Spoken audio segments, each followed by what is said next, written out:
news for all of you. One of them being that the 2018 Los Angeles whip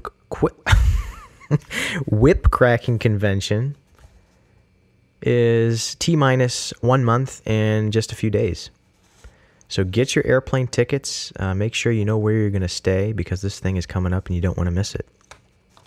Actually, in front of me, I have the official rules here that have just been posted recently on the Facebook page by Adam Winrich for the competitions, which will be held on January 6th, the Saturday, the first day of 2 of the event. So we'll go over those a little bit later. I've got a couple of brand new videos that I just finished in the past couple of weeks. Actually, one of those videos being one on how to make a cheap, easy target stand for target whipping. And the other one is how to do what I like to call an alternating pattern in 2 tones, red and black. Of course, you can use any 2 colors you like. But that's also a pretty easy video, pretty short and sweet. Both of those you can find on youtube.com/NicksWhipShop. I also want to say thank you so much to the 350 pushing 400 of you guys who recently subscribed to the YouTube channel. Every single one of your subscriptions means the world to me, and I thank you so much. And I hope you stick around. I guarantee if you do, you won't be disappointed because I've got a whole bunch of brand new videos related to whip making. So thank you for subscribing, guys. If you're new to the channel, you're also new to this podcast. And if you're listening to this right now, thank you so much. A few ways that you can support what I do on YouTube as well as this podcast. The first one is to head over to patreon.com/NicksWhipShop, where if you feel like you like this content and it's helping you out, you can donate as little as $1 a month, and doing so just helps me be able to keep these videos coming at the level that they are. Another way is to subscribe to the YouTube channel. That's very important, and that helps the channel grow.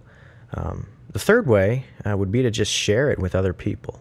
Maybe you've got a friend that's into making things with his hands. Maybe he does leather work and he wants to take his plating to a new level, and you share a video from my channel on his Facebook page or something like that, and just kind of spread the word about whip making. And that's another great way that you can help this channel continue to spread the word of whip making to everyone else. So with that being said, it's good to be back. I'm Nick Schrader, and you are listening to WhipCast.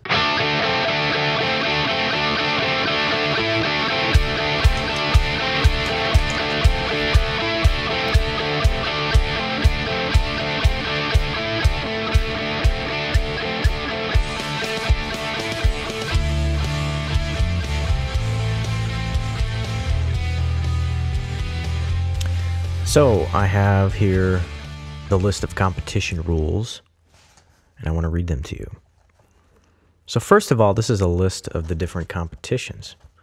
1 whip freestyle competition, 2 whip freestyle competition, speed and accuracy competition, Bullwhip Fast-Draw competition. That was one of my favorites this year, the beginning of this year. Long whip competition. So there will be a first, second, and third place prize for all the competitions. Sign up for the competitions will be from 11 a.m. to 12 p.m. noon, the day of the event, and each competitor must sign up in person. Sign up is first come, first serve. So here's the rules. Single whip freestyle. Each competitor gets 1 minute to present their whip cracking skills to the judges. Say your finest routine, grab a whip you feel most comfortable with, go up there and crack away. We are only judging the cracking of the whip here. As the competitor misses cracks, points will be taken away. Next is double whip freestyle. This is 2-handed whip cracking, something that I'm not very good at, but I think I'm just going to compete anyway because it's fun. Why not? This competition is basically the same as the 1 whip freestyle, except that it requires the competitor to use 2 whips. Next is speed and accuracy. 10 pasta targets will be placed on 5 stands with a 6-foot toe line. Each competitor will be timed, the clock starting with their first crack. Only one attempt may be made at each target. If the toe line is crossed, the competitor is out. If a target stand is hit, the competitor is also out. If more than one competitor cracks all 10 pasta targets, the fastest time will determine the winner. Next we have, sorry, I got something in my throat.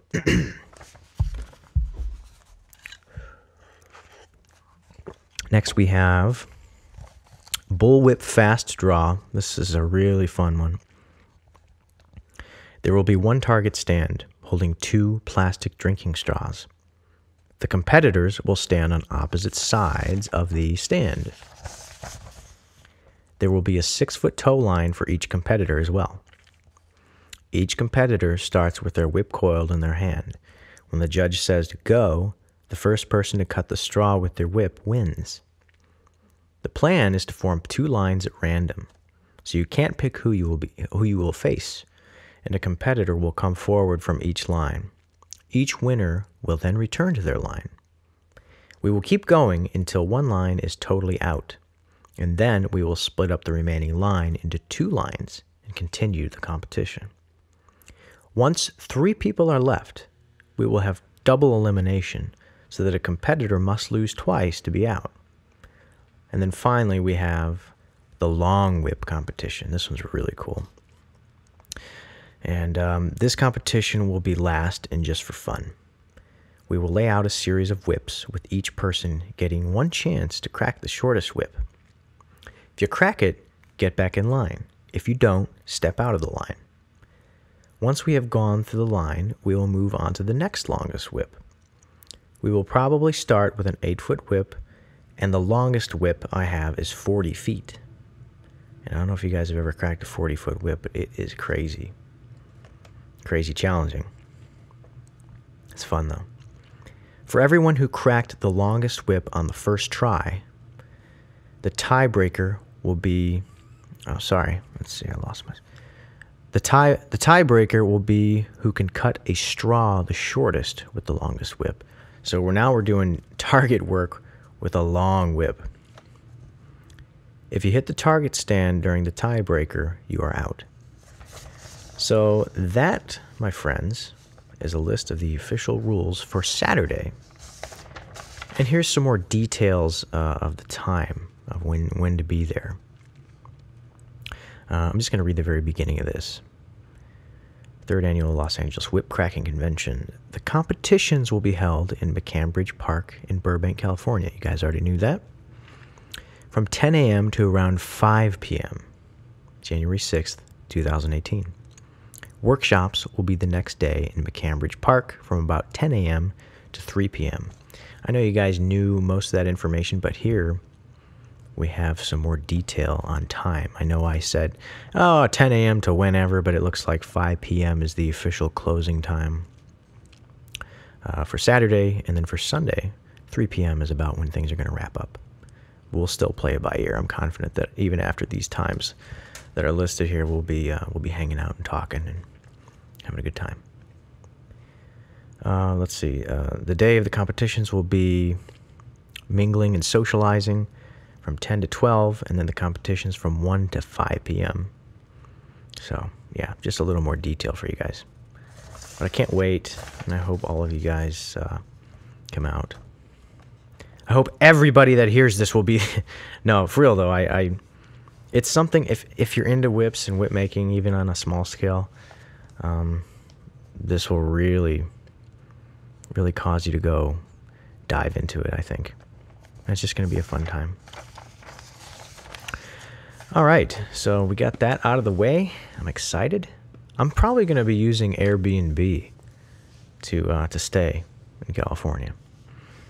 And no, Airbnb is not sponsoring this podcast, but I wish they would.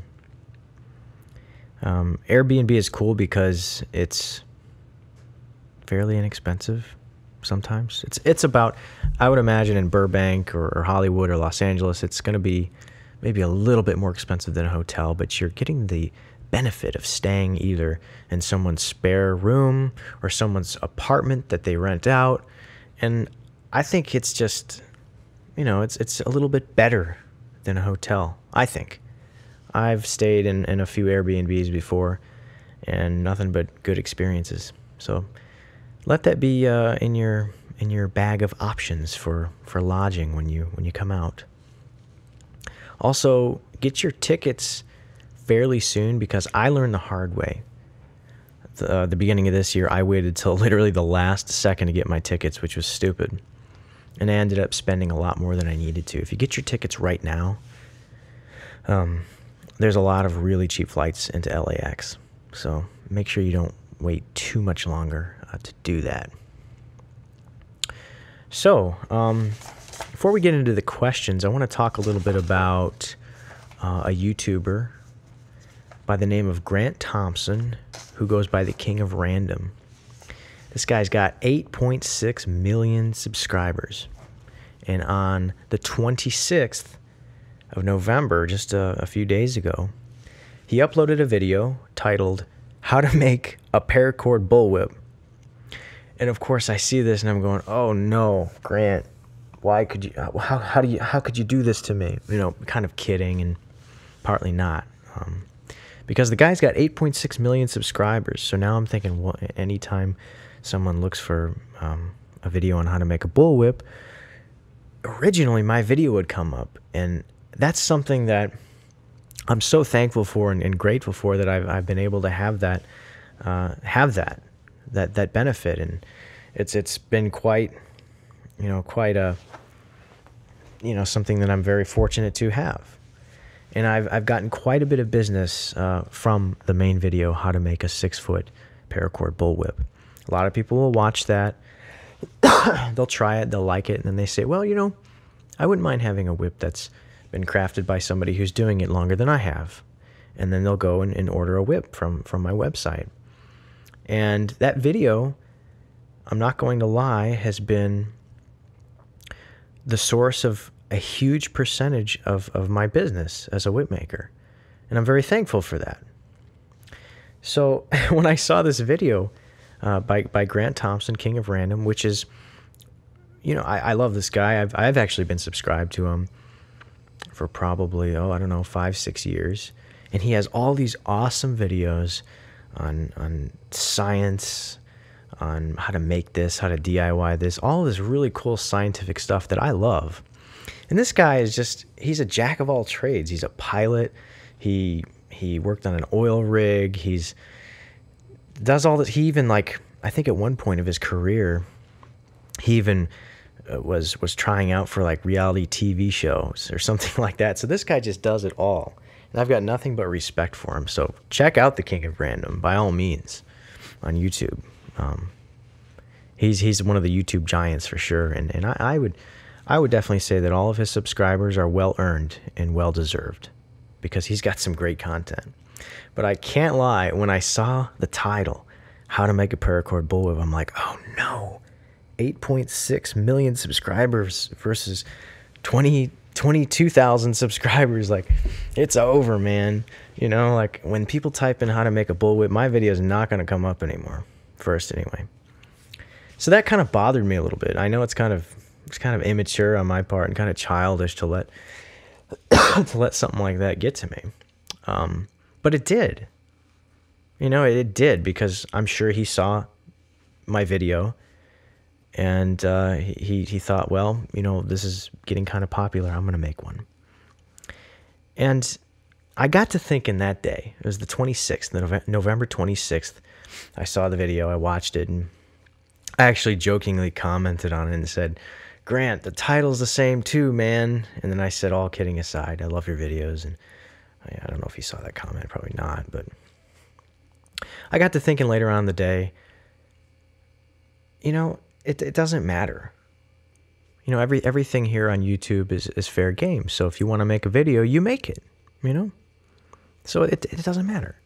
And the methods that he used in the video were nothing like the methods that were used in a conventional nylon bullwhip. His was more of just an instant bullwhip. He actually used the same methods, more or less, as Adam Winrich. Adam Winrich has a video, how to make a paracord, or how to make a bullwhip, an instant bullwhip, and he actually used more of those methods in the video. So, but it bothered me for a while, and I feel stupid for letting it get to me like that, because I thought, oh, people are going to watch mine anymore as much as they were, and I don't know. It's just childish on my part. But later on that day, I got to thinking, you know what?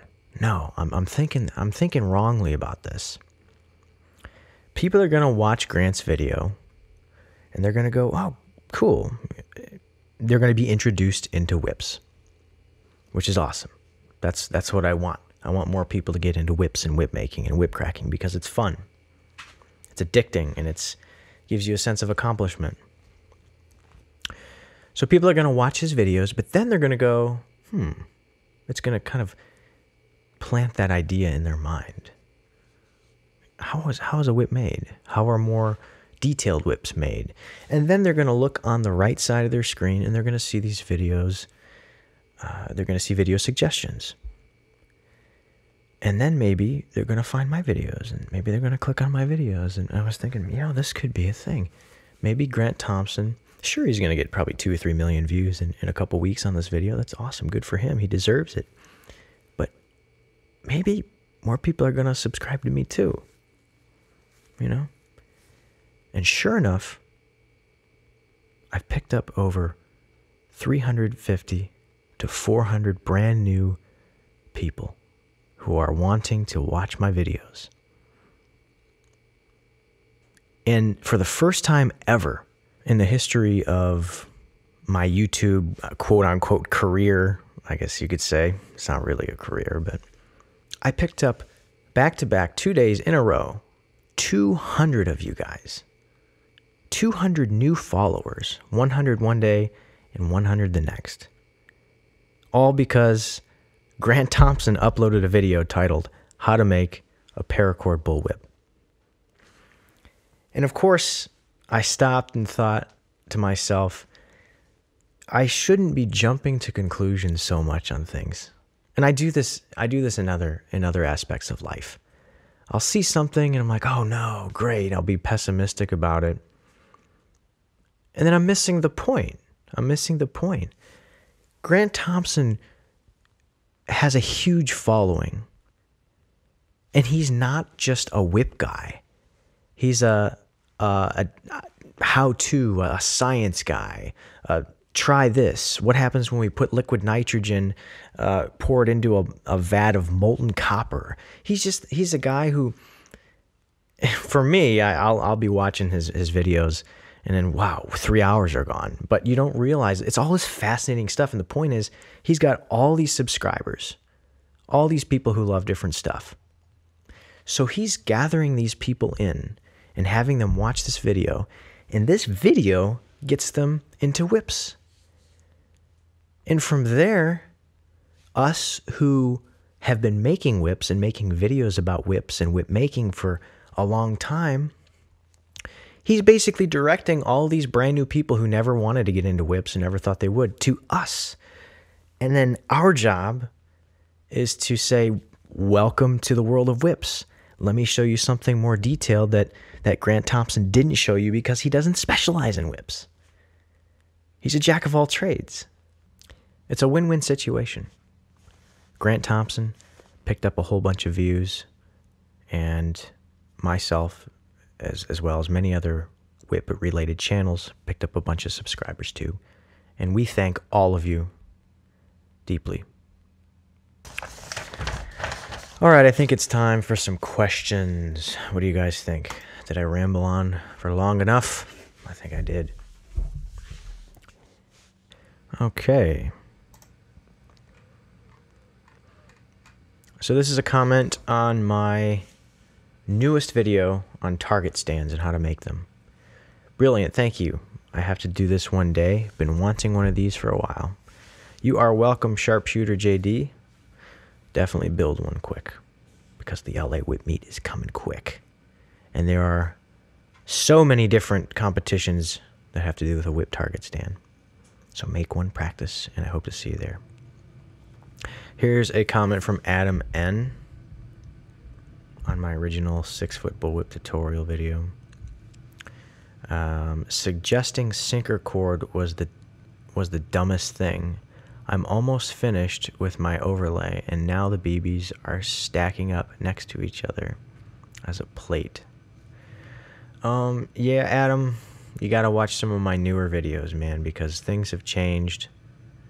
And remember, you gotta use some tape, or I like to use some tape, to hold those BBs in a straight line. I specifically mentioned that in one of my newest videos. So please watch some of the newer videos. Using sinker cord is not dumb, by the way. You'll find that if you use a little tape, you'll hold those BBs in line, and it's going to work out better for you, I promise. Wax and Prime commented on my new target stand video.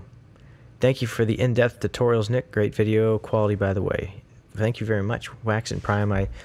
I do strive to put a lot of work into the filming, and I think that it enhances the overall production value and quality of the video, so I'm glad you noticed my efforts there, and thank you so much for watching.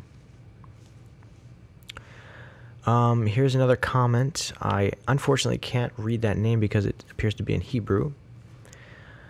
On the target stand video, could you please make a new tutorial on your current way of making snake whips? Good video, by the way. Thank you.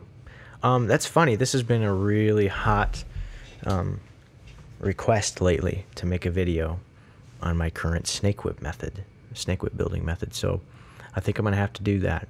And I think, actually, I know that will be my next video. I can say that right now.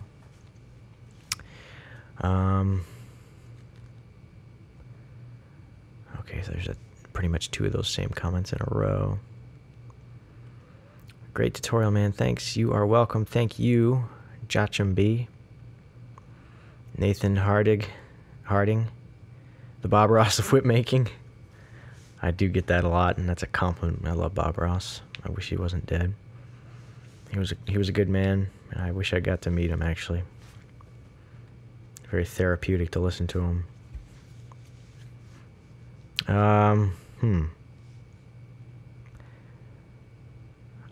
Wax and Prime, this is another comment on one of the newer videos, the alternating pattern. Just want to say thank you for introducing me to the art of whip making. You've unveiled a hobby to me that I never thought I could achieve, and I love it. Thanks so much for detailed tutorials and high quality vids. Greetings from Southern Illinois. Hey, not too far, my brother. Maybe I'll see you next spring when I'm storm chasing. Wax and Prime, I'm pretty confident that you are a long-term subscriber of Grant Thompson, the King of Random. I just have that feeling. I have a feeling that a lot of you guys who are commenting and are saying that you just got into whip making, thank you. I have a feeling that a lot of you are King of Random subscribers, and that kind of proves my point. That's what it's all about. You know, it's all about learning new things, and however you get here, I don't care. I'm glad you're here, and I hope that I can continue to inform you of some methods that will make your whip making more fun, more successful. I carried that sentence on way too long just now. Did you notice? Luke commented on my current method, which is not my current method anymore for making an island bullwhip. Where can I find or purchase sinker cord? Link in description is broken. Uh-oh, I'll have to fix that. Well, I actually just paused the podcast to check and see why the link is broken. And Luke, the reason it's broken is because, unfortunately, the place I used to get it is out of business.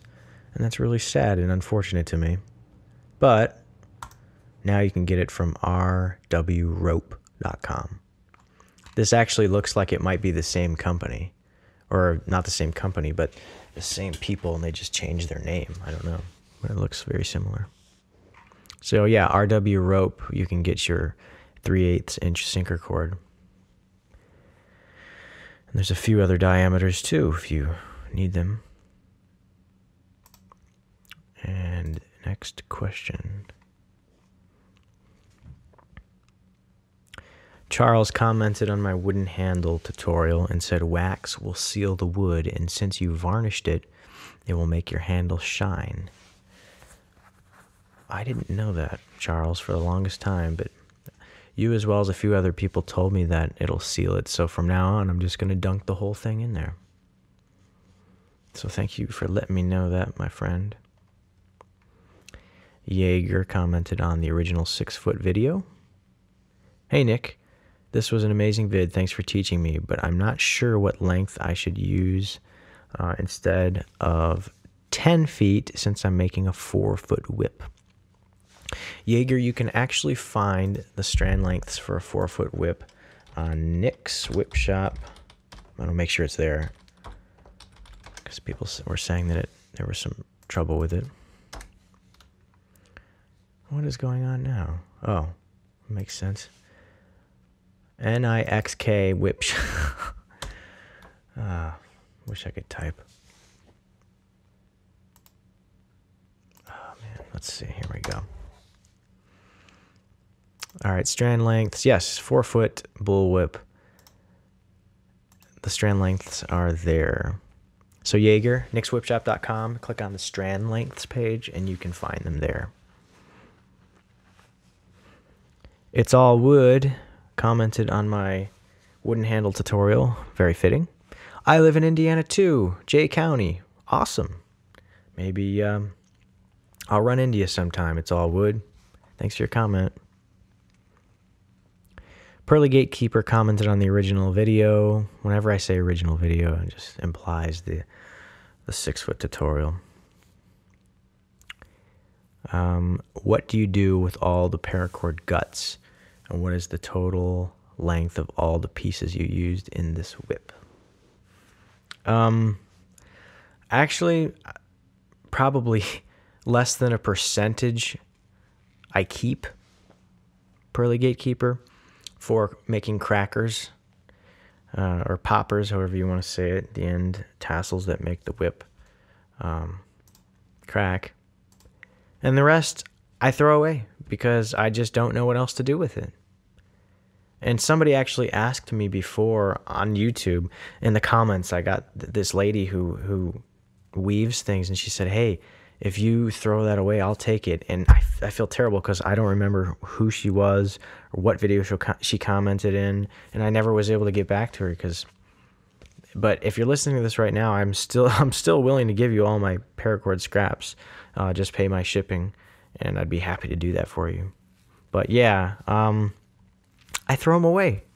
As far as the total strand lengths, once again, if you want to know the total length, strand lengths page on nickswhipshop.com.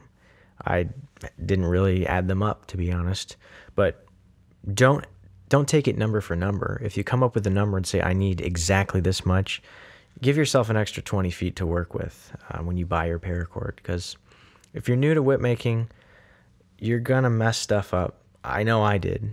You know, maybe get 20 feet extra, 10 feet, 20 feet, just so you have a little bit of room to work with. So, hope that answers your question, Pearly Gatekeeper. This is a comment on my alternating pattern, one of the 2 new videos that I recently discussed a few minutes ago. Thanks for all the time and effort you put into your videos. It's interesting to see how the quality of your craftsmanship has developed.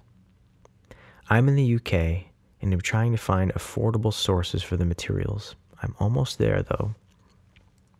The sinker cord is really expensive here. I may import some from the US, then I'll give it a go. Just one question. Looking at your later videos on paracord whips, it looks like you have stopped using the carpet tape at the transition and are just using sinew. Is that correct? If it's not, and you are still using the carpet tape or carpet mat tape, could you post a link to the actual product you are using? It would be useful if you posted links to all the materials, as it would ensure people in different countries could obtain the correct materials. Once again, love the videos. Hey, thanks for your comment, Ghost Wheel 2000. Nowadays, you are correct that I'm using sinew to bind the transition, but more so than I still do use the floor mat tape now and then. And yeah, I'll make sure the link is working again for you, and I'll try to include materials more often in my videos. That is something that I forget to do a lot, and I'm sorry. But instead of the floor mat tape, I've been using hockey tape, simply because it's faster and it does the same thing. Actually, it's less bulky than the floor mat tape, but sometimes the little extra bulkiness isn't really an issue when the main focus is strength of the transition, and that's the main objective, to make sure that the transition is strong. Sometimes that bulkiness is, totally okay. Also depends on the style of whip you're making. Are you making an American style bullwhip, an Australian style bullwhip, a target whip? What's the anatomy of that whip? So that's just things to consider. But yeah, Ghost Wheel, I don't know. I'm probably going to keep using the floor mat tape. It does give a little more support than the hockey tape. I will definitely admit that. But when I use the hockey tape, I compensate a little bit with that Dacron thread. And that helps strengthen things up. So, yeah, it's personal preference, really. The hockey tape is a lot quicker than using the floor mat tape too, if I didn't already mention that. And I'll go back when I'm done with this, perhaps tomorrow, and make sure those links are still working. So thanks for your comment, Ghost Wheel 2000. More videos to come. Thank you for being a subscriber to Nick's Whip Shop. Comment from Benjamin on the original video. Okay, so I think I made my handle too fat at the start and didn't adjust my lengths to 550 to accommodate for it. How far from the end of the whip or the handle whip transition should each belly end up approximately? Thanks a heap. Good question, Benjamin. First belly, you can kind of think of it as thirds. If there's 3 layers in a whip, including the overlay, the first belly should approximately end 1/3 of the overall length of the whip. The second 2/3, and of course, and obviously the overlay, the full 3/3 total length of the whip. It can vary a little bit. It doesn't have to be exact, and you shouldn't put that kind of pressure on yourself to get it exactly in thirds the first time. But that's kind of the general rule of thumb, Benjamin, is thirds. If there's 4 layers in a whip, quarters. So that's a good way you can look at it. Thanks for your comment. Byron Hill. Another comment on the original video. Could you use super glue to reinforce the BB stopper? BB stopper. Oh, the thread that I wrapped around it. Yeah, you totally could. That sounds like something I would do. Overkill. No, all kidding aside, you can definitely use some glue to strengthen that, Byron. Honestly, don't think you need it, but you could do it. Taryn commented on the alternating pattern video. Could you make a video on the math equation for figuring out how long the strands need to be? I know it's dependent on how long the whip is and what plat it is. You seem like you would know this, and I want to get into whip making. Yeah, Taryn, I made a video, and the video's still on my YouTube channel, about calculating different lengths, and it's not a very good video, actually. A lot of people didn't like it, and it was a little confusing. So I'll make a new one. That's a question I get a whole lot. I basically stumbled upon all the lengths, all the strand length requirements for different length whips by trial and error, recorded them, made another whip at the same length, and then when one of the strands was a little longer than it needed to be, I would trim it, I would add more to it, and finally just boil down over 10 or 15, even 20 whips to where I had a recipe, if you will, that had all the proper strand lengths. And you can kind of interpolate between different strand lengths that I have right now on my website. You can take, for example, a 6-foot bullwhip. Take the strand lengths for a 6-foot bullwhip that I already have, and also the strand lengths for an 8-foot bullwhip. And the way you would do that is take any two given strand lengths, add them together and divide by 2. And that's how you can find the strands in between two different overall lengths of a whip. So you can kind of use that to your advantage. But I will most likely put out another video for you on that tearing. That would give you the strand lengths for a 7-foot whip, by the way. I didn't mention that. Gobber, alternating pattern. Hey Nick, did you ever try to make a Hungarian bullwhip? Could you make a tutorial about it? I never have, Gobber. I've never tried to make one of those. They look very fancy and they're pretty neat. But I'll make a note of it right now and see. I'll look into it. Gobber, Hungarian bullwhip, and I'll research it. Yeah, that'd be fun. All right. Byron, another comment from Byron on the original video. Hey Nick, I only have some 10mm steel rod. Is this any good? 10mm?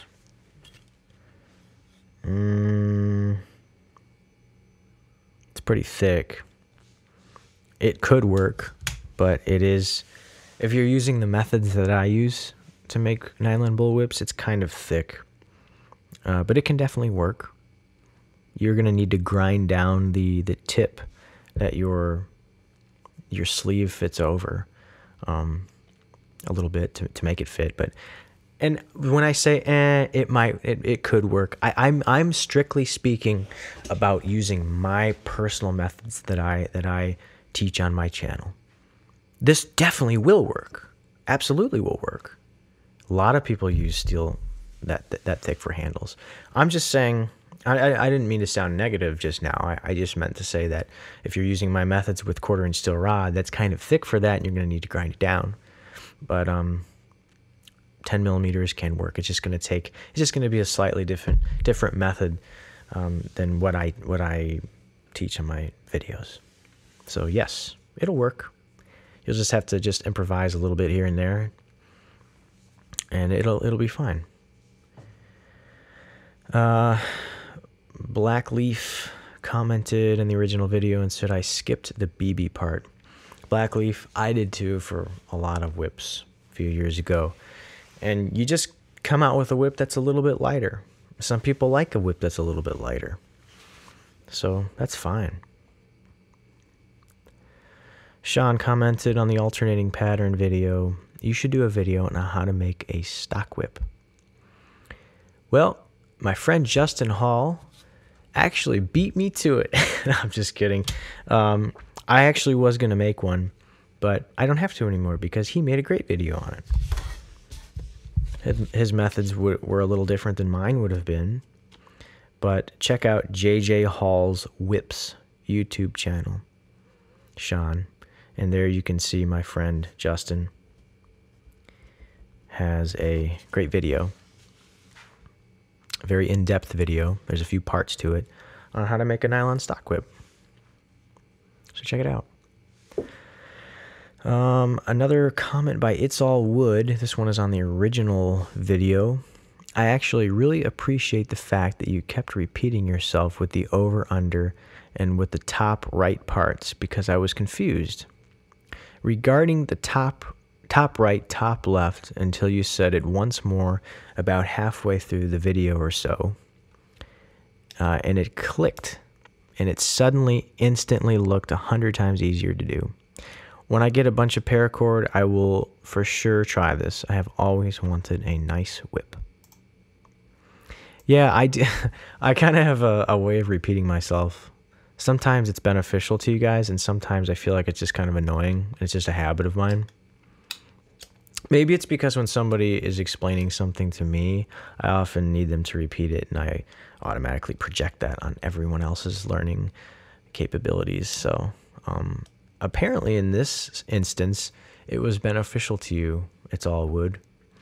And thanks for watching, and thanks for your comment. And I'm glad that my methods for explaining plating, I'm glad that they were useful to you. So thanks so much. Cassie Barnes says, I need that shirt. And I'm almost 100% sure that she's relating to my Procrastinators Unite Tomorrow shirt, which I found hanging in my closet today, and I might wear in one of my next videos, just for nostalgic purposes and the sake of old times. Huh. Maybe I'll wear it on the 8-year anniversary of the video. I don't know. Has it really almost been that long already? No, it hasn't. It's been only like 5 years, I think. Nice job, says Hines on the original video. Thank you. Great video, says Salvamix 805. Thank you as well. Alrighty. Savan commented on the original video and said, why to take a core of paracord? I think it's simpler to use. Whole thing, or what? It's a little bit difficult to read this comment. I think, Savan, what you're asking here is, why do I take out the inner strands of the parachute cord? And that's a great question for somebody who's just stumbled upon this video. The reason I do it, Savan, is so that all of the different braided layers of the whip lay down nice and flat, and there isn't bulkiness. It's a good way to increase the strength of the whip, and also to make it nice and straight and uniform with no lumps. That's why. Let's see here. This is a very kind thing to say from Contract 92. Very phenomenal video. You, sir, are a craftsman and a born teacher. Thank you very much. I don't know if you make and sell whips, but buy cripes made if you do. I hope you ask a pretty penny because you do a fantastic job of them. Liked and subbed. Cheers. Thanks so much. I appreciate it, brother. Sharp Shot, comment on the original video. Also, would this support the weight of a person to swing or hang from?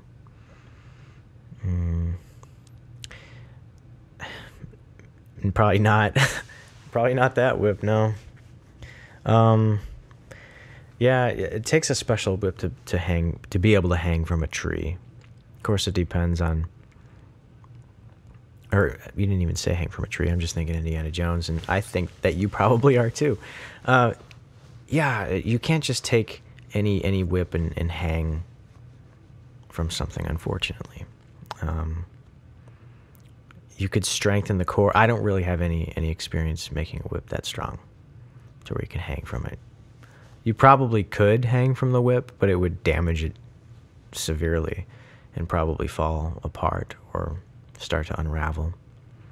So no, Sharp Shot, you unfortunately can't I mean, it's not gonna be a kind thing to do to the whip, even if it works for a minute or so. So I would say no, you really can't. It takes a special whip to be able to do that. Steel cable core or something. Sharp Shot also asks, would the techniques here still apply to making a leather whip? Yeah, it's the same principle. Yeah, there's different ways of making a leather whip. If you want to make leather whips, please check out my friend Blake Bruning's YouTube channel. He's got a whole bunch of great videos on how to make leather whips. And the same principle is true. Plating is plating, regardless of what material that you're working with. Sharp Shot. Thanks for your comments. Garrett Warner commented on my original video and said, all you have to do, not alleys you have to do. And he corrected himself and put alls. So, -1 for you, -1 for me. No, he's poking fun at I think I said.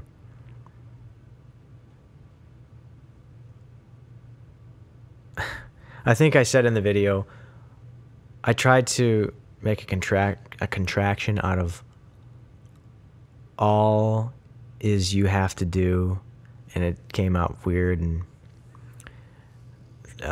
yeah. AJ commented on the snake whip tutorial. Milky weather, in quotes. Yes, my friend Josiah would look at your comment right now and say, Milky weather.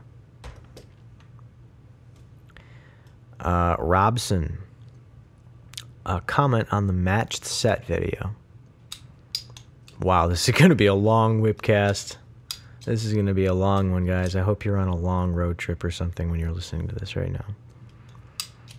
I like long podcasts, though, and hopefully you do, too. Robson. Oh, man. Bro, this is in Spanish. I don't know Spanish. I wish I did. Nadia commented, excuse me, on the matched set video. I don't know how I ended up whip making videos, but I love your channel. Subscribed. Thanks, Nadia. I'm going to be making a lot more of these videos, Nadia, so I hope you stick around for more. Brian commented on the alternating pattern video. Thanks for the tutorial. I just finished my 3rd whip. My daughter wanted a pattern similar to this. I wish I would have had this video a few weeks ago. I didn't quite get the pattern, but she loves it anyway. Brian, I actually saw your picture that you sent to me on the Facebook page. And I think I commented and said, nice job. And I meant that. It's a very, very nice whip. For a 3rd whip, it's phenomenal. By your 20th or 30th whip, you're going to be quite a whip maker. So thank you, Brian. This is a very nice professional whip. That's what Elias commented on the 6-foot tutorial. Times have changed, Elias. I hope that I like to think that I've gotten a little better than that. I think I have, and I encourage you to check out my latest work. I'd love for you to see some of my newer whips. Jan commented on the original video, beautiful bullwhip you made there. I started loving these things after seeing the Indiana Jones movies. He had a whip made from kangaroo leather. Would love to see you make something like that. Anyway, great job, mate. Thanks, Jan. Thanks for watching. Thanks for the compliments. I have made a few kangaroo hide bullwhips in my life, probably about 20, 25 maybe. And there's, you know, a good deal of differences in making a leather whip, making a kangaroo hide bullwhip, but it's the same principle. And I've made a few of them. You can check them out.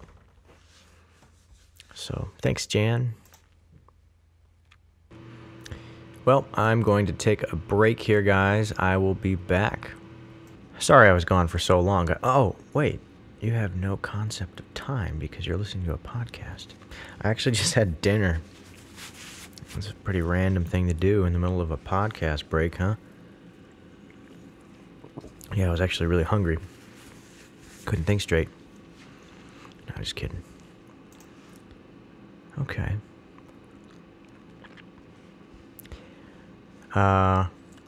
Rajesh commented on the replacing falls and crackers video. Can you please mention the measurement of the fall and crackers, please? That's a good question. I rarely put a fall that's longer than 2 feet on any bullwhip. For some of my shorter snake whips, 3-foot snakes, I like to put anywhere from 1 foot long to 1.5 feet for the fall. And any whips longer than that, for some of the 5 and 6 foot bullwhips, I'll put a 1.5 foot fall. And yeah, rarely do I put a fall that's longer than 2 feet on any whip. We're talking about nylon here. And that's just because I found that physics, it's kind of all that physics allows. Even a fall that has been soaked in wax, a nylon fall that's been soaked in wax, really becomes ineffective past 2 feet because of wind resistance. Now, if it's leather, you can get away with a lot longer of a fall because it's heavier and it's going to cut through the air better. So Rajesh, 2 feet. Me personally, another whip maker might tell you otherwise, but I like to stay within 1 foot to 2 feet on my whips. I think the fall was actually in the video. The fall was maybe 18 inches, somewhere around that. I don't remember if I actually said if I stated the length of the fall in the video, but as far as crackers go, it's kind of the same scenario. Every whip needs a different cracker. A shorter whip, you want a shorter cracker. A longer whip that's going to be having so much momentum and inertia, you can get away with a much thicker and longer cracker. But general rule of thumb that I like to go by is I never really like my crackers to be any longer than 5 inches, 6 inches. That's about it, But it's something that you got to play with, really. The type of whip you're making determines the type of cracker that you put on that whip. So I hope that answers and clarifies some of that, Rajesh. I thank you very much for your question and your comments. Josh commented on the original video and said, I screwed up and now I have very little paracord left for plating. I still have the foot of unwrapped 1/4 inch gutted paracord left. What should I do?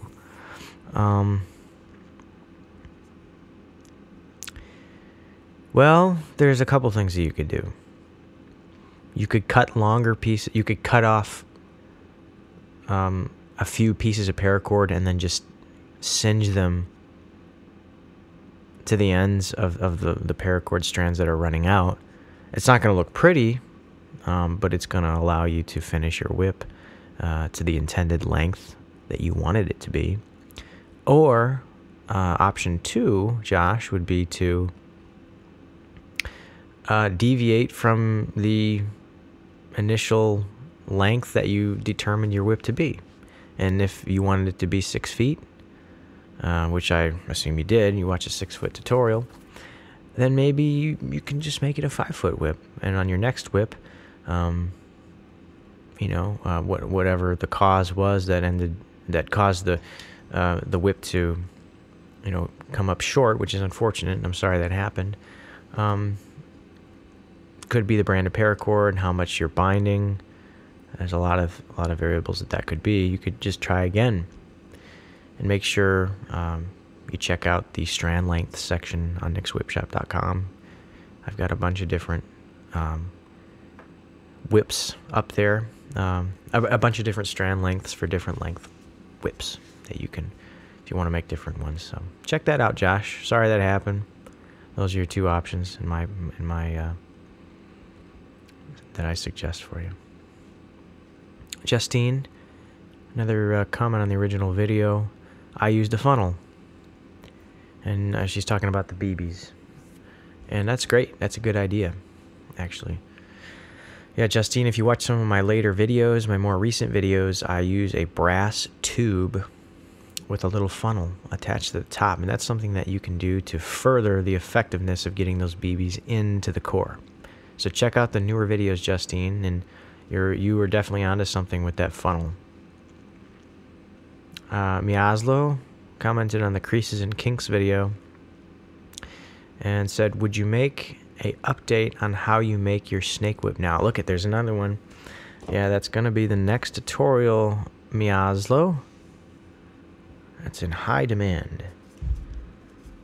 And yes, I will. That's going to be my next video. So thanks for your input. I know I said and stated in this podcast that I'm always asking for suggestions, and there's one right there. That is literally, I want to say, the 12th or 13th request for me to make this video. So I gotta make it.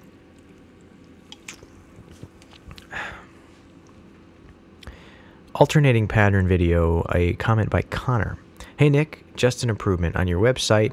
Under your commonly asked questions, under the "Are whips dangerous?" question, you have, of course, it is also a very good idea to wear eye protection. Improper usage there. Thanks for that catch, Connor. I'm gonna fix that. WHERE is not the proper wear. So nice catch, man. I appreciate you looking out for me there. All right, Sterling commented on the alternating pattern video. At 55 seconds, what is the pattern on the belly? Looks very interesting. Let me actually check that real quick. Hopefully it doesn't. Let's see. At 55. Let me see. Pattern on the belly. Oh, that's for the handle. I knew it would do that. I lost my place here. I should have opened another tab.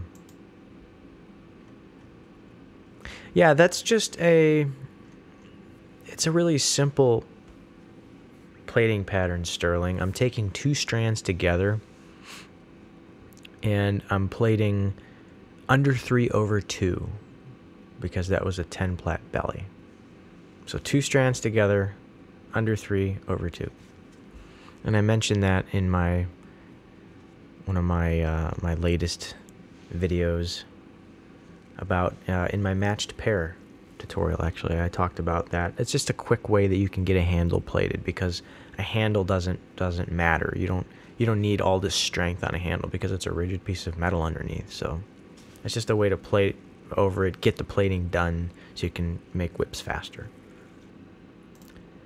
Okay, here's a comment from Mr. Cosmos110 on the alternating pattern video. Really good stuff, Nick. Love it. I keep burning through crackers and sometimes maybe 8 to 10 pops. Am I doing something wrong? What material are you using, Mr. Cosmos110? Because it sounds an awful lot like you're using cotton. Cotton is notorious for just blowing up, basically. It just can't handle supersonic speeds. Actually, neither can nylon, but it lasts much longer. That's the point. Yeah, what are you using for your cracker material? And what do you mean by burning through? Do you mean that the cracker is actually deteriorating? Or do you mean that the cracker is popping off of the end of the fall?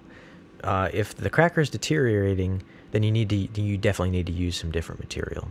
And a good fail-safe stuff to use is the inner strands of your 550 parachute cord, because it's nylon and it's going to last you a good long time, or much longer than anything else that's made of a less solid material like cotton would. So yeah, what material are you using? If you meant that the cracker's popping off the end of the fall, then focus on how you're tying it on. In my falls and crackers replacement video, I show a method where you can actually put a hole in the end of your fall and make a little lanyard knot for your cracker. So if you do that, then you can be sure that it's not coming off. Pun intended.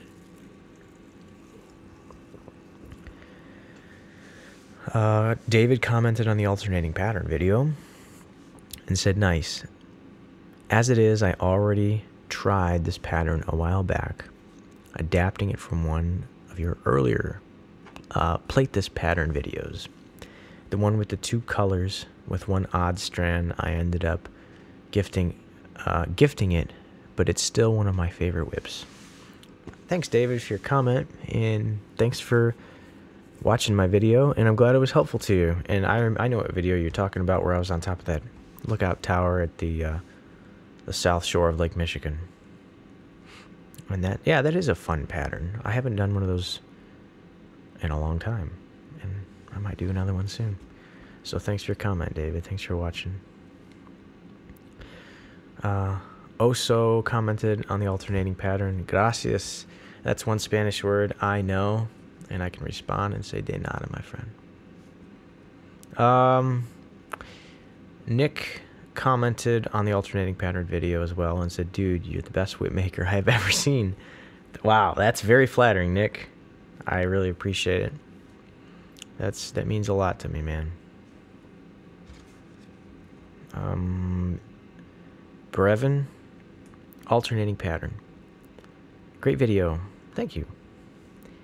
Sydney commented on the alternating pattern video. Okay, buddy, how about a tutorial on the pattern on the handle and the second belly? It's new to me, and it looks a little faster. It definitely is faster, Sydney. Yeah, it's just an under 3/2 with 2 strands in your hand. It looks complicated, I guess. But yeah, it's a way that you can get handles done faster. And I don't recommend it on the belly past the transition, because even leading up to the transition, if you're using this pattern on the handle, it's great. You don't need to worry about structural strength on that handle, because the steel's doing all the work for you. But leading up to that transition where the steel stops and the BB loaded core begins, I would say an inch before that happens, you're going to want to be switching over to a herringbone pattern of under a single strand, under 3/2 in 10 plat, or whatever plat you're doing, single strand herringbone, because it's going to be a much stronger plating pattern. So yeah, Sydney, I could probably do a little video on that one if you'd like to see it.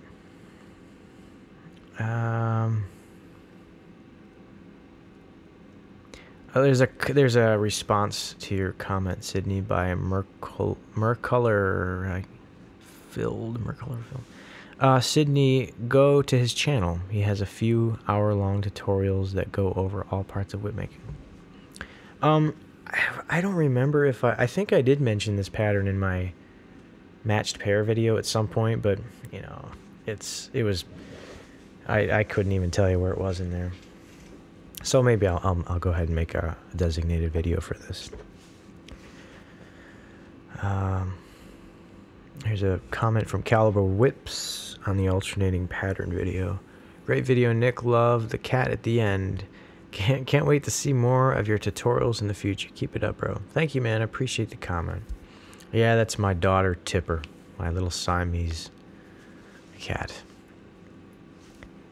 And it's oftentimes cold down here in the whip shop, so every now and then I'll pick up my Siamese cat and I'll tell her to keep me warm. She'll sit on my lap and warm me up a little bit.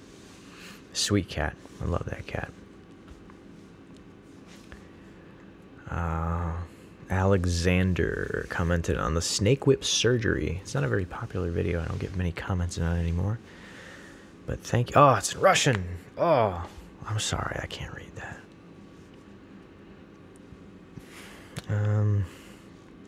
Andrew commented on the original video, 6 foot. Bravo, you, sir, are an amazing artist, and I thank you for sharing not only your art, but your knowledge of creating it. I, for one, will be purchasing some cord, as I would love to try and recreate one of your fine pieces. Thank you, Andrew. I appreciate your kind words. I do put a lot of work into my videos, and it really makes my day when I see comments, kind words from someone such as yourself, and it just kind of acknowledges, like, you know what, people do appreciate these videos, because to be honest, some days I'm not motivated to make them, you know? Some days I get up, it's cold outside, I'm just not feeling inspired at all, and all I want to do is just grab my computer and grab a blanket, grab my cat and sit on the couch and get on YouTube and watch Report of the Week for 3 hours straight and just kind of forget about everything. But you know, it's comments like yours that go, you know what, this is worth it. They are getting something out of it, and that's what it's all about. If it helps you guys, I'm gonna keep doing it. So thank you, Andrew. If you have any questions along the way of your building progress, ask me, and I'd be glad to help you as best as I can. There's a comment from Whip on how to make a 6 foot bullwhip tutorial. The original, the username is Whip. Great to watch, and thank you for showing how to make a whip, Nick. You're welcome, Whip. Another comment. You have ways in making whip, Nick. It's great. Thank you for the vid. You're welcome. These are all comments from Whip. This is actually the last one from Whip. How long have you been making whips? Thank you for the vid, mate. You're welcome. I've been making whips since 2010. So, wow, it's coming up on 8 years. That's crazy. I can't believe how time flies. Whew. Can't believe it. I'm going to take a little break from these right now and talk about some deep thoughts that I had today.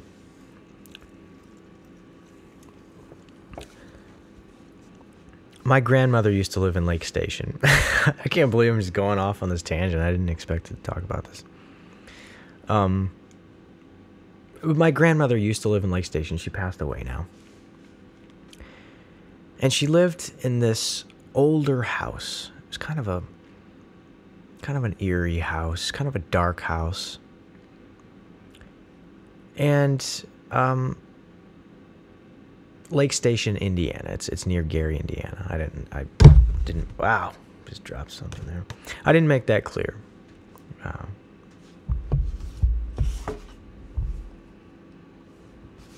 we go. But anyway, when I was probably 5 years old, 4 years old, actually earlier, before my brother was even born, my mom and myself, my mom would drive to my grandmother's house, and we would pick her up, and she would spend the day with us, and we would go grocery shopping and go to the library and kind of just run errands, and with her, take her grocery shopping and what have you.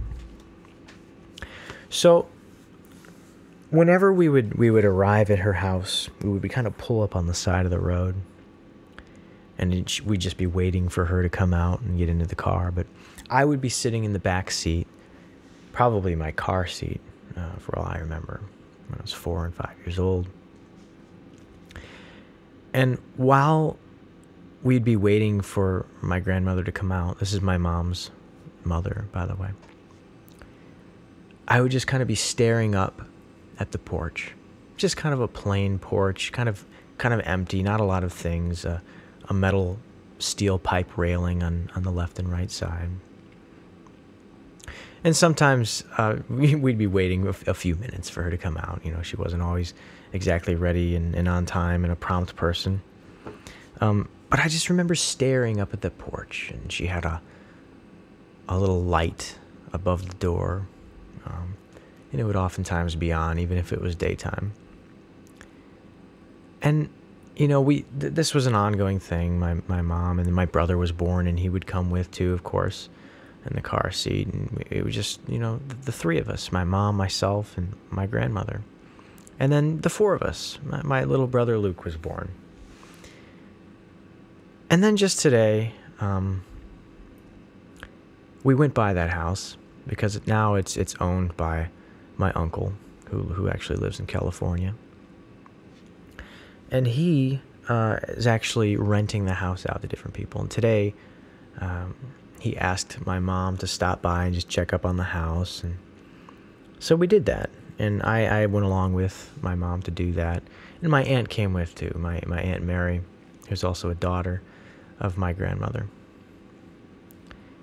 And it was the three of us in the car, and I was actually sitting in the back seat, the same right side.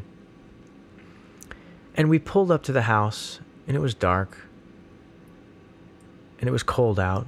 And I looked up and saw that porch, and my eyes went to that same spot that they did when I was 5 and 6 years old. And it was almost an emotional thing, you know. My grandmother's gone now, and just being in that same spot was very meaningful to me. And it brought back so many memories. Like sometimes when you smell a smell, or you hear a song or something, you not only remember that moment, but it almost opens up this huge, I don't know how you would describe it, but it's a gateway to even more memories. You say, oh, I remember that. And on that day we did this and that. And then it's like this huge catharsis for your mind in a way, you know. So I just thought that was really cool. I was sitting in the back seat when my mom went up to the door, and we were waiting for the people to come out, and I was just kind of looking up at the door that I used to look and wait for my grandmother to come out. And I don't know, it was just a nostalgic little thing that happened.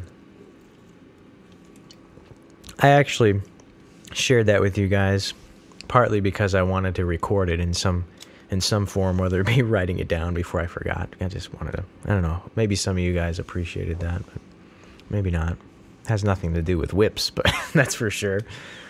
Yeah. 33 Shadow Killer commented on the current method, which once again is not the current method. 1205. It works great. It's very strong, and it kind of smells like fish. I have no idea why. I love that bit more than I should. 33 Shadow Killer.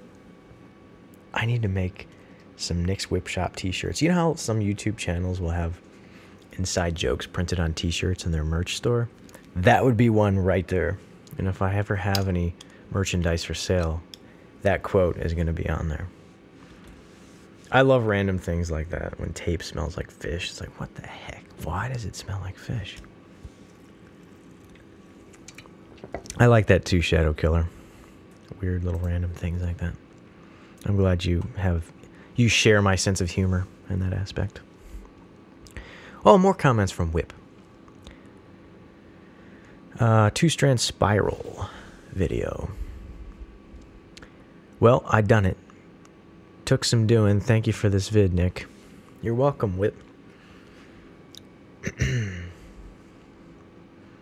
And then another comment from Whip on my how to make a 6-foot bullwhip tutorial.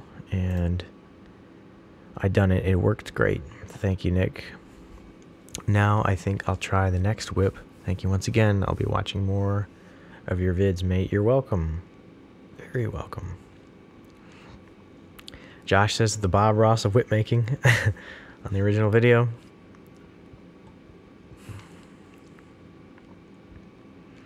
Puppy Star commented on the original video and said, Havana? With a question mark. I don't know what that means, Puppy Star, but I like that name, Havana. My name's not Havana, if that's what you meant. Cool Boy Gamer commented on the how to make a snake whip, and you said, how? H-O-W. Yeah, I don't know why I did that, but cool. Can you show us? Oh, it's a correction to okay. Can you show us how to make a lion's whip? How is what you meant. I understand that. It's just YouTube kind of mixed up the time or the chronological order of your comments there. A lion's whip. Can you show us how to make a lion's whip? Cool Boy Gamer asks. I don't even know what a lion's whip is. I thought it was just a bullwhip that lion tamers used to use. I don't know. Let me write that down. Research lion whip. I don't know. Yeah, that's it. I love researching different whips and determining whether or not I can make one or learn how. I'll check it out. Wind Racer commented on the matched set video. Beautiful whips, Nick. Thank you. Thank you very much. Noah commented on the original video and said, I came up to this tutorial and it made me order Paracord to try to make my own whip. Beautiful work, and I have one question. Does it make a difference if I do a classic plat for the handle instead of a diamond plat? It does not, Noah. It absolutely does not. Plating over the handle is strictly for cosmetic purposes. It has no effect on the functionality of the whip. So, yeah, I'm glad you stumbled upon the video, Noah. Let me know, and feel free to call up and leave a voicemail or reach out to me in any form you like if you have more questions. Here's a comment from my buddy Justin Hall, who I mentioned earlier, that has the nylon stock whip tutorial. LOL, I thought you said tapered virginity. Excellent video, Nick. I don't know what tapered virginity would be, but that's an odd word right there. And I didn't say that.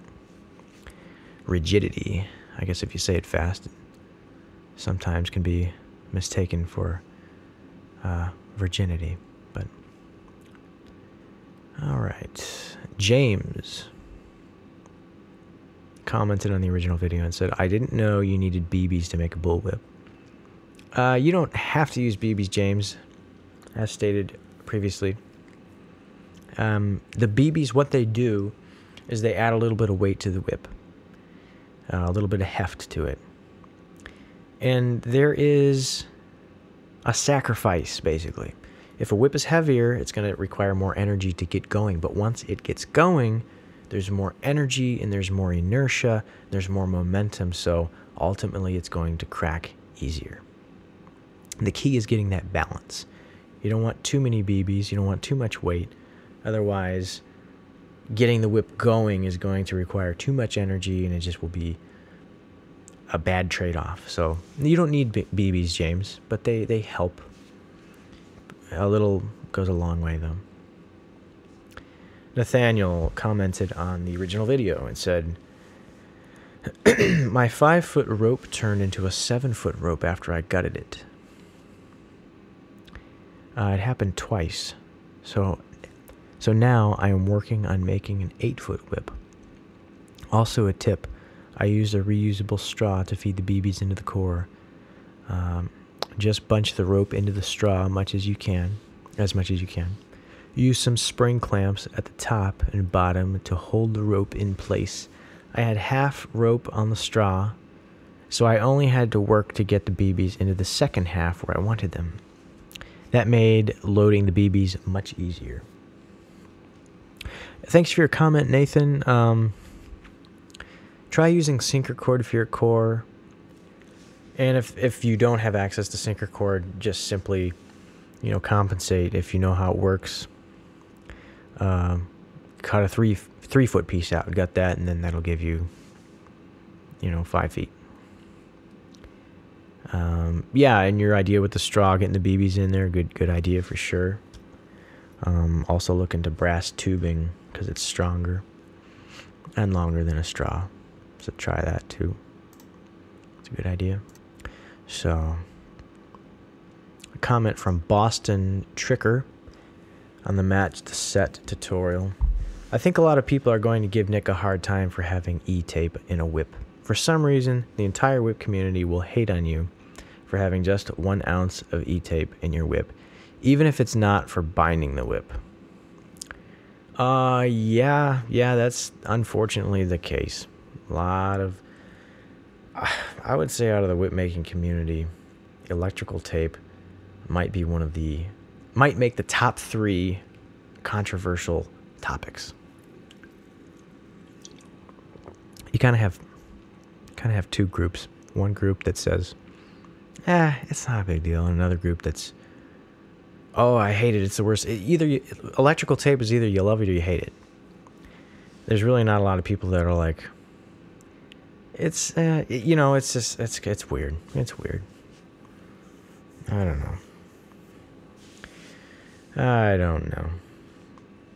know. Spencer commented on your comment, Boston Tricker, and said, never use E-tape. It affects the whip pretty harshly. I've known this from experience. And yeah, you know, it depends on how you use it. It depends on how you use it. We've got better materials at our fingertips than electrical tape. We definitely do. So, I don't know.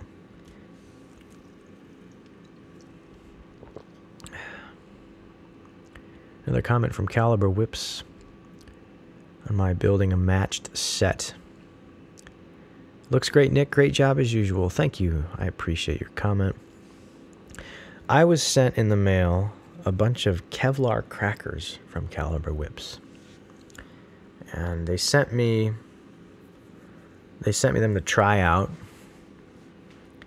And I really liked them. In my latest video on how to make the target stand, I used them. And they're really nice. I like a thinner cracker. Some people like thicker crackers. I like them thin. The crack is a little sharper. And they're great for target work too, as long as you're not doing anything crazy like cutting a can in half. For that you will need a thicker cracker. But these thinner crackers made of Kevlar from Caliber Whips are pretty nice. I really like them. And you can find those at caliberwhips.com. Another comment by Sterling. It's always a treat when you upload. Keep up the great work, Nick. Thank you, Sterling. I appreciate it. Shane commented on the matched set video and said, I love your work. You are by far my favorite whip maker on YouTube. It's very kind of you, Shane. I really appreciate that. A question from Shane. Where do you get your artificial sinew? I am 13 and I make whips and I want to take the next step and get better materials. Shane, you can get artificial sinew on eBay or Amazon.com. Arts and crafts stores if you want to overpay for it. You can get it at a bunch of places. You're not going to be able to find it at a hardware store. It's got to be an arts and crafts store. If you don't get it online, look for an art store. Maybe even a sewing shop might have it. And make sure you're getting the flat stuff. I've had a few people say that, Nick, I bought some artificial sinew and it's round. And I fortunately have never run into that problem. I've never accidentally purchased round artificial sinew, but apparently it's out there. So make sure you're getting the flat stuff, Shane.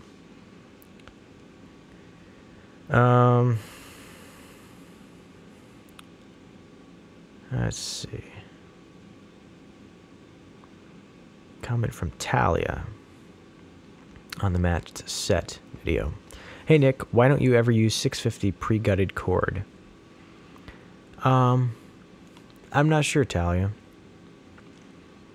For some reason, I always assumed that pre-gutted cord was either the same price or more expensive. So that's why I never got around. I never really researched it much. I figured now, I've gotten pretty good, and have become pretty proficient at gutting paracord. So it's not really cramping the speed at which I produce whips anymore. It used to in the beginning, but now it's just I can get the cord out quick enough, and it's not really a problem to me, Talia. So the 650 cord, I have used it before for the core, and it's a little bigger of a diameter, so the BBs go in a little easier. But I'll look into it, though. I will look into it. Thomas's Whip Shop commented on the building a matched set video. Beautiful whip, brother. Great job. Love the color. Love the color theme, and loving the podcast. It gives me something to listen to every day before work. Have you gone back to using electrical tape in the majority of your whips? And if so, why are you not using the hockey tape as much? For me personally, I haven't used electrical tape in any of my whips for a couple of years, and here is a good place to get Dacron tape. Thank you for the link, man. I appreciate it.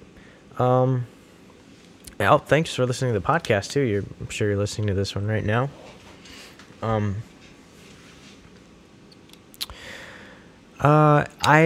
The only place I use electrical tape on a whip anymore is to hold the BBs in a straight line on the core.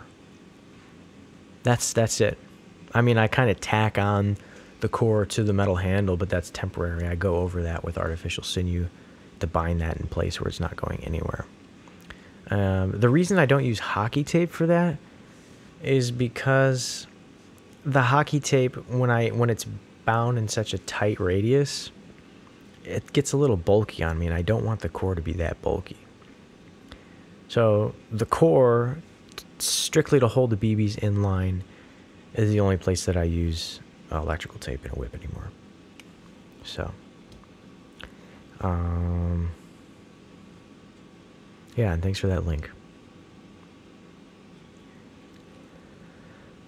Michael commented on the matched set video and said, great, thank you. And then also, very nice work, love it, it's perfect. It's very kind of you, Michael. Thank you. Oso commented on the match set. Fabulous, I believe that is, in Spanish. Squiddy commented, fantastic stuff, Nick. An hour and a half of whip making bliss. 3615 gave me a good laugh as well. Yeah, there was some guy on a crotch rocket, and he really tore into the throttle there at the intersection. I thought it'd be fitting to put in a little snippet from an older gentleman on the Isle of Man being interviewed about the famous TT race. It's like the most dangerous motorcycle racing in the world. They're just ripped through the hills of Ireland, going through all the little streets in downtown. It's a huge street race of motorcycles is what it is. And yeah, it's just a little inside joke, I guess. I'm glad you found that funny, Squiddy. Stacy commented on that, Squiddy, and said, Stacy, I thought it was a glitch with my computer as I lived in the Isle of Man for 7 years and instantly knew what it was from just that second. That's awesome. I rewound it several times to see that it's really in the video.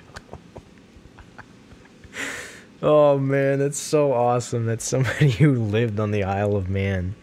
That's just that's something I love so much, and I'm so grateful and thankful that I have all you guys who are subscribers. You know, with the number of subscribers that there are right now, all of you, and thank you so much for your support. you can't help but run into certain people like you, Stacy, who lived on the Isle of Man, who completely knows full well about the TT, you know, and then I just love it. It's great. That's why I do this stuff. I love the community. I love teaching, and I love instances like these. It's just little things that make me smile and go, this is fun, you know. Sydney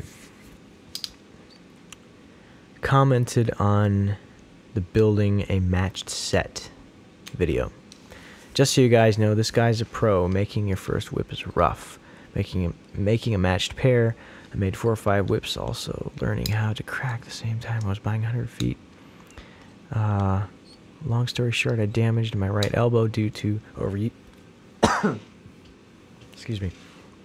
Due to overuse. It's been about 6 months now of light cracking, light work, and no whip making. It is hell on the hands, and the muscles used are the same ones for digging and cracking. I think I might start one soon, but likely take my time. I'm sorry you're injured, Sydney. That's rough, man. When you do something you love and you have to stop because of an injury, it's a really frustrating thing, and I hope you heal up soon. And I really appreciate it. That's very, very kind words, and it means a lot to me.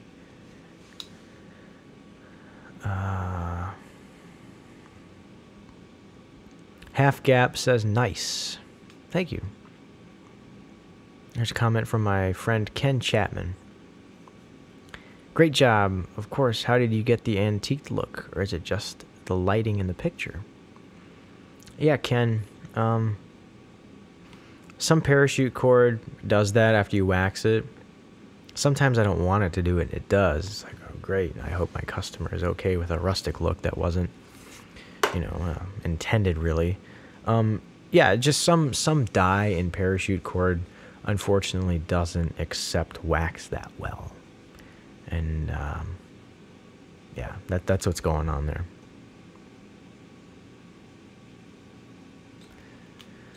Here's a comment from Dawn on the original video. 6 foot.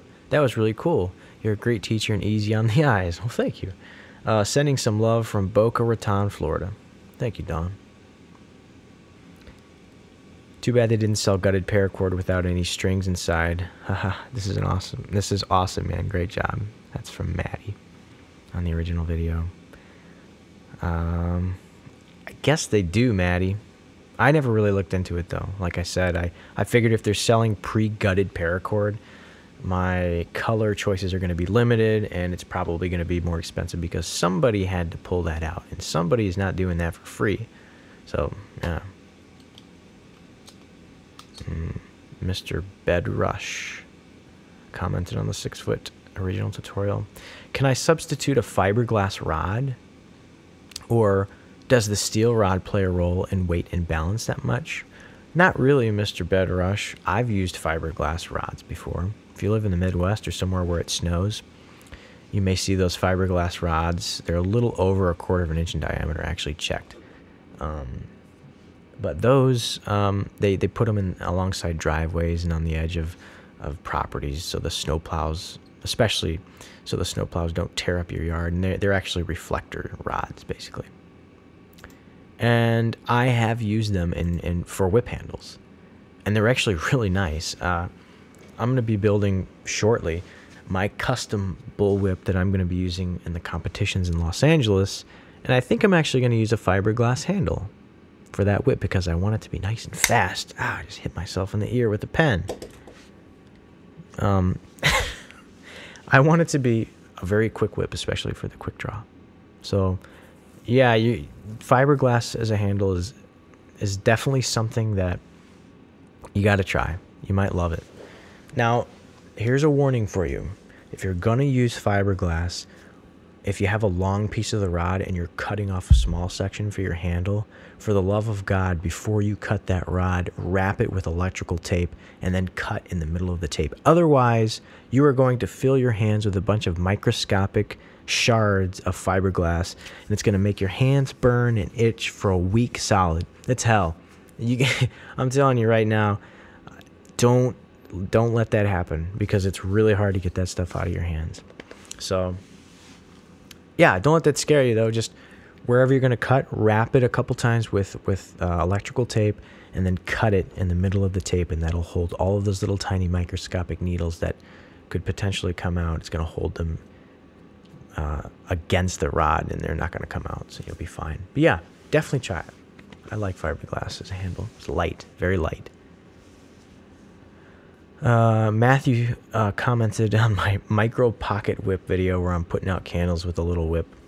Not one of my favorite videos I've made, but there it is. This is so romantic. Candlelight bullwhip. I like that sense of humor. A good sarcastic sense of humor is good. Dustin Gone. Comment on the diamond plating video. It's kind of an older video. Hey Nick, sorry, but I have tried and tried to do this overlay, and I have failed every time. I can't get it to match on the other side. Can you please help me? I don't know what I'm doing wrong. I've watched your video, but I'm not sure what I'm doing wrong. Thank you. Yeah, Dustin, that happens sometimes, you know, something just doesn't turn out, and it could be a few things. I would ask, what's the diameter of your second belly? Once your second belly's on and you're plating the overlay, what is the diameter of what you're plating over? Because if it's bigger than what you see in my video, you're going to have trouble with getting it consistent on the bottom and the top. So I would look into that. And if you still have trouble with it, personally contact me, whether it's text me, contact me some way, and maybe I can do a Skype call or something to help you get over this this dilemma here. Or maybe I'll just make an up-to-date video on it, because I've definitely learned a lot more through you know, over the course of however many whips have came and went since that video. I've learned a lot, so my teaching ability might be a little bit more advanced now since I've made more whips. So maybe I'll just make a new updated video to help you. Thanks for the comment, Dustin. Let me know. Nick commented on the snake whip tutorial. I gotta say, dude, your story is a lot like mine. I got into whip making the exact same way. That's cool. When your name's Nick, I like it. My first whip was kind of sloppy, but it cracks like a gun. It really gives me hope for getting better at it. That's cool, man. Thanks for the comment. Comment from App Gaming. This is just a direct comment to the channel itself. Hi Nick, thank you so much for your teaching videos. I had 2 Bushheimer leather whips as a kid. And now love making whips as a hobby with my 3 sons. Can you tell all of us a source for that little nipper that cuts the paracord so well? Keep up the great work. What just happened? What just happened? Okay, just had a weird glitch. My latency. Oh man, something's going weird with my... I'm using Logic Pro X to record this podcast, and it's been kind of a pain lately, so I hope everything is okay. I think it is. Okay, where was I? Oh! Apps. Or app gaming. Keep up the great work. I hope to venture into leather whip making one day. Warm regards, Steve. You're very welcome, Steve. I actually have a few Bushheimer leather whips as well. One of them is actually a 1903. You believe that? Isn't that crazy? They last a lifetime. Maybe 2 lifetimes. The little snippers that I had, man, to be honest with you, Steve, I don't even know where I got it. They're actually getting really dull now. I'm actually going to have to retire them pretty soon. But if you go to a hardware store, you can find them fairly easily. Probably a pair that's even better than those. So any hardware store or arts and crafts store. Yeah, you can get it there. Thanks for your comment, Steve. Keep on plating, my friend. Here's a comment from Mason. Nick, are you able to make a video on a tapered twist to finish off whips? Been wondering how to do that. Thanks. That's a comment on the WhipCast video I put out. Yeah, Mason. I actually plan on doing a video.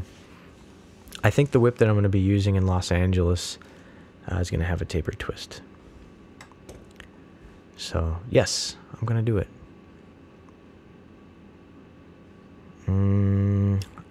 Cardo comments on the original video, 6 foot. Can this support a man's weight? And we discussed that earlier, and my answer was no, it can't. It will definitely destroy the whip. Richard commented on the micro pocket whip video. I'd like to have one. That's cool. Richard, I actually have some kangaroo hide laying around, and I'm gonna try to make some first come first serve micro whips. I actually already made one. It sold pretty fast, so when I have more time, I'll make more. So keep an eye out on the channel and nickswhipshop.com and the in stock specials page. Hitman 72 wait, what? Hitman LT 72. Comment on the original 6 foot video. Great channel, been watching for a long time and making whips thanks to your guides. I'm having some issues during the process of dropping a strand. I get a giant void where the dropped strand should be laying. I feel like I am plating tightly, but maybe I'm missing something. Any advice? Yeah,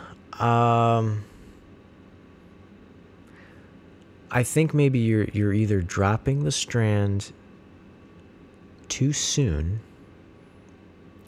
or the belly underneath is a little bit bulky, and whatever plat number you're in is not sufficient. Even before you're dropping the strand, it's not sufficient to completely conceal the belly underneath. Because if you're plating and you already have some gaps in your strands, then that's not a good time. It's not a good indication of how your dropped strand is going to go. Because if you've already got spaces, then you can be sure that you're going to have more spaces when you're minus 1 strand or 2 strands. So I would just take a look at the belly underneath and just make sure that it's not bulky. If you keep getting this problem, I would say make the strands that you're dropping a little bit longer, so next time you can finish out that whatever plat you're in, and then by that time you move your way down 6 inches, maybe a foot, maybe less.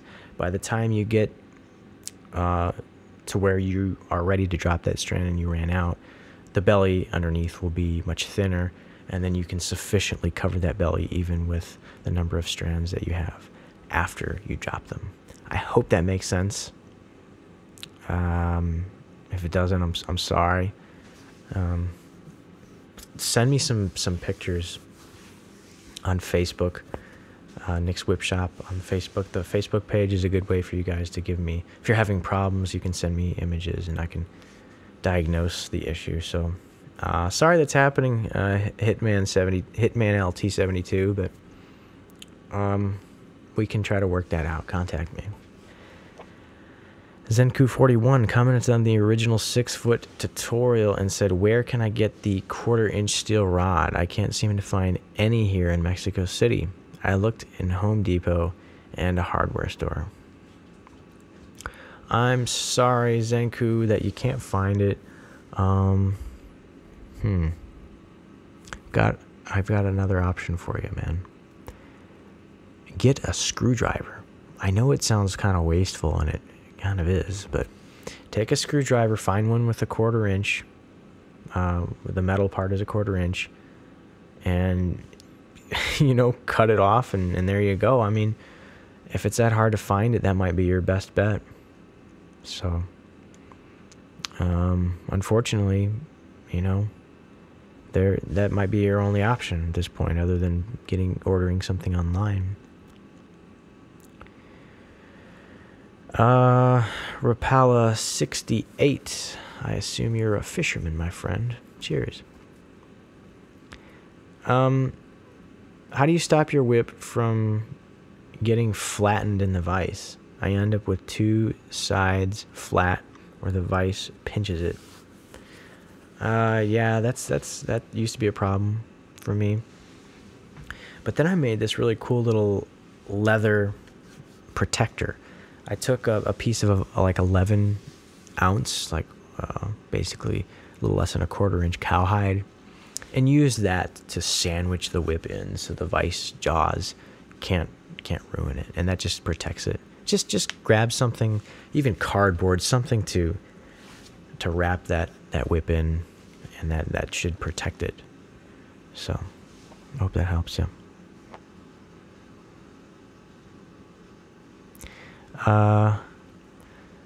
Yeah, Kobe's airplane blog commented on you, Rapala68, and said, "Hi there, I'm a fellow professional whip maker. If you're getting two flat sides and a handle, get a piece of leather, the length of the handle, wrap it around." Yep. And yeah, I love it when you guys help each other in the comments. I appreciate that. Dick commented on the original video, 6 foot, and said, "Please make one for me. How much would that be?" Dick, you can head over to nickswhipshop.com and place your order, my friend, and I will have you a whip in 4 weeks. Another comment from Dick.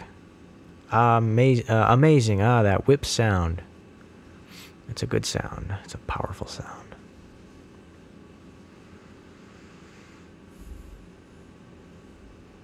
Inken Lee commented on the adding a Strand video.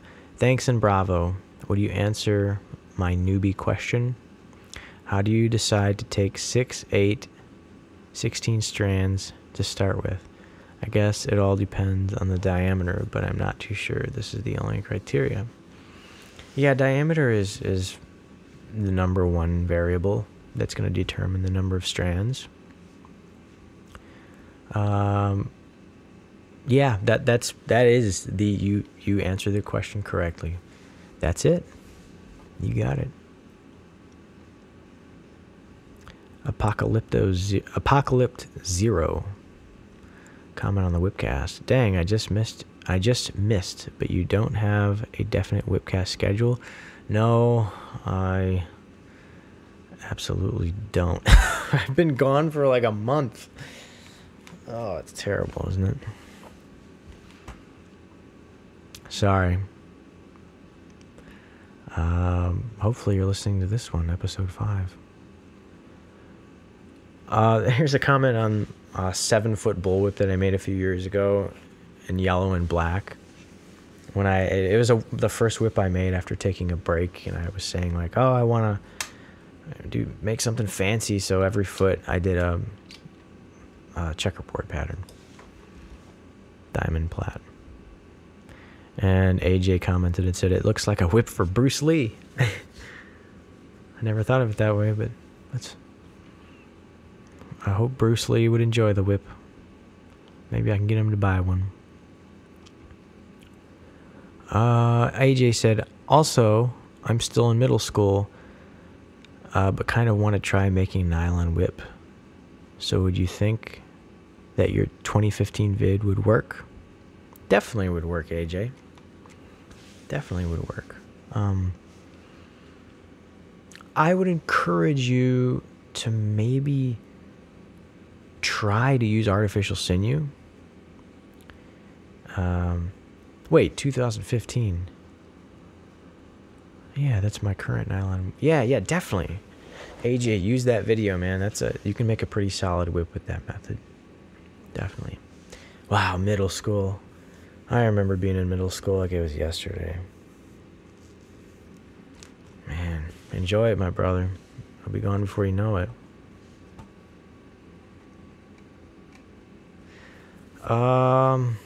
This must have been the first comment from you, AJ. "Hi, I like how you made the ways you made your whip videos. I was wondering if you could do one again. Thanks." Yeah, AJ, I'm getting a lot of people wanting me to do a new snake whip video, so I will do so. Check, keep watch for it. Should be out soon. Barbara commented on the original 6-foot video. Cool. Thanks, Barbara. Have you tried one yet? You should. Another comment from Apocalypse Zero on the adding a strand. Hi, Nick. A new subscriber and hobbyist here. Thank you so much for your subscription, my friend. And I wanted to ask you about sinew because mine will not, for the love of David Bowie, won't bind anywhere, especially on hockey tape. Did I get a bad spool? Also, I wanted to improve my tapering on my second whip. Great first whip, but I can do better. Thanks to you, I saw how it was even remotely possible for a noob to make whips, and now I'm a believer. That's interesting.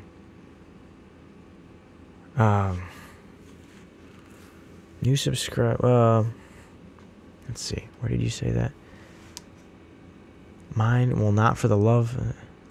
It won't bind. Do you mean perhaps that it's not sticky? Because if it's not sticky, then maybe you just accidentally bought something different than artificial sinew.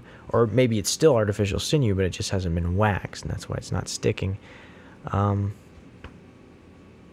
would try another brand, because that doesn't sound... It sounds like there might be something wrong with that one, unfortunately. Kavi commented on my video how to do the volley and said, do you sell whips? And I do sell whips. And you can order one on nickswhipshop.com.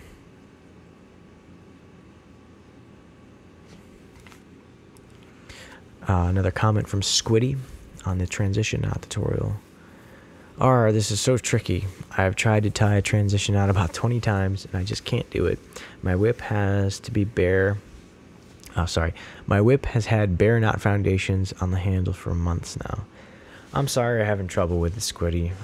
I can also say that out of all of the blood and the sweat and the tears, it's not really that bad, of whip making, knot tying was always something that got me the most frustrated. And what are you having trouble with specifically?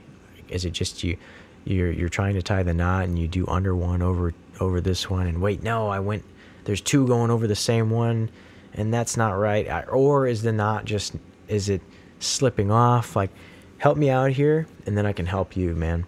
So, yeah, just let me know where you're having trouble. Contact me. Call me. Leave a voicemail or something. Text me, and I'd love to help you out, because I know how frustrating it is to not be able to tie a good knot. So, yeah, let me help you. Oh, man. I'm tired.